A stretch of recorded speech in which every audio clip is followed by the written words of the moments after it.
A self-editing masterclass. If you found this video, it probably means you've finished your novel or at least completed the first draft of it. And that's exciting. And now it's time for the next step, which is of course editing your book. And I know that returning to your manuscript can feel intimidating and maybe overwhelming, but this is one of the most important stages in the writing process. The crucial step before you hand your book over to a professional editor. Worth noting at this point that it's not designed to replace a professional editor by any means. This stage is simply about shaping your first draft into something stronger, revisiting your story with fresh eyes, and identifying any parts that need some improvement. Author Cheryl Klein, who was a continuity editor for 2 of the Harry Potter books, wrote an incredible book on revision which she called Second Sight. She mentions in that book that the word revise comes from the Latin root meaning of to visit again, and that's exactly what self-editing is all about.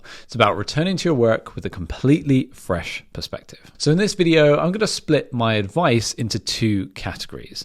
I'm going to explain what to do before you even start self-editing, and then what to do during the self-editing process. Let's start with what to do before you start self-editing. Well, the first thing you need to do is actually write your marketing copy. And I know that's probably not what you expected me to say at all, but stick with me here. So even if you have absolutely no marketing experience, this is a crucial step, and here's why. It forces you to take a step back from your manuscript and look at it completely objectively.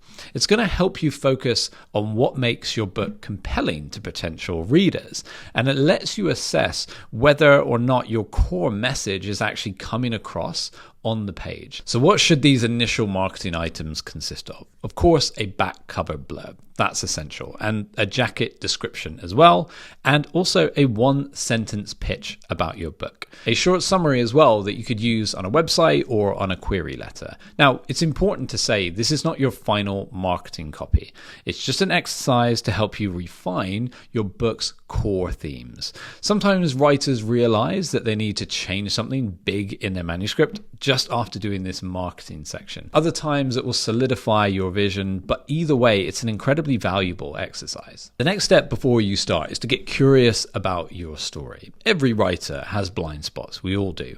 But deep down, when you're going through your story, you will know if something feels off. It might be a character's development isn't working, or maybe an action scene is feeling a little slow, or perhaps some dialogue that feels unnatural. And whenever you get that sense, you want to lean into it. Once you've done that, well, how do you fix these issues?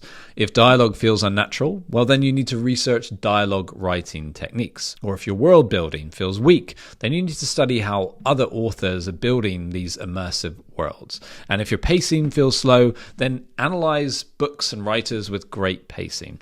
Ultimately, it's a case of being a student of your craft, using videos like this whenever you have a specific item in your book that you want to improve. Now, the other crucial element is to know your writing style and honor it. Before you jump into making revisions and your self-editing, you need to ask yourself, do I need a break before editing? And the answer to this question should always be yes. Some people do their best work by going straight into revisions. That is incredibly rare. And of course, there's no right or wrong answer. It's whatever works best for you. But here's a few guidelines I would take. So I would always set a specific return date to that project, because otherwise you run the risk of abandoning the project. And I've seen this happen before. And use that time to just watch movies and just kind of recharge creatively. If you do dive straight into your editing, then you run the risk of burning out, because you'll be so fresh into it, you'll be tired from writing it, and you won't be coming to your work with a fresh pair of eyes. During the self-editing process, you want to create a book outline for revision. So even if you didn't outline your book before you started writing,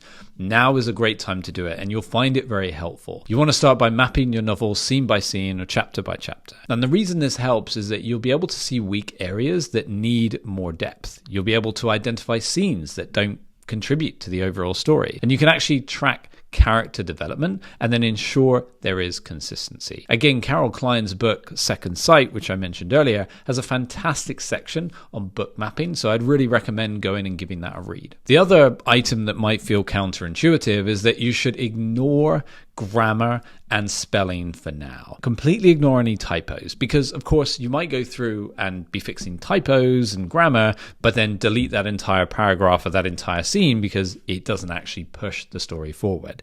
Focus instead on big picture things like pacing issues, character arcs, and tightening up your plot. The grammar and the spelling can come much later in the process. If you're focusing on commas and typos too soon, well then you risk getting bogged down and just losing momentum with the project. The other thing you want to be doing during self-editing is cutting out unnecessary words and scenes. This is all about trimming and really keeping only what is moving the story forward. Some advice on what to cut: words that don't add any value. You want to cut repetitive phrases or scenes that just don't serve the plot at all.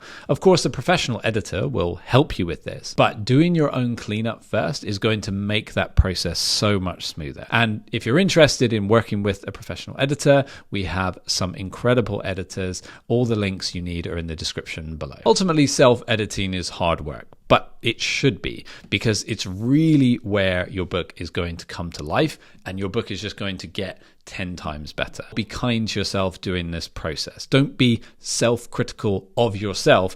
Be critical of the writing, right? See the writing as the problem and keep the end goal in mind. What you're doing here is making the book the very best it can be for when it eventually gets into readers' hands. And if you'd like to get writing advice straight to your inbox, then you can sign up to our newsletter in the description box below. And now YouTube will be recommending another one of my value-packed videos right up here for you to watch next. So go ahead and take a look at that.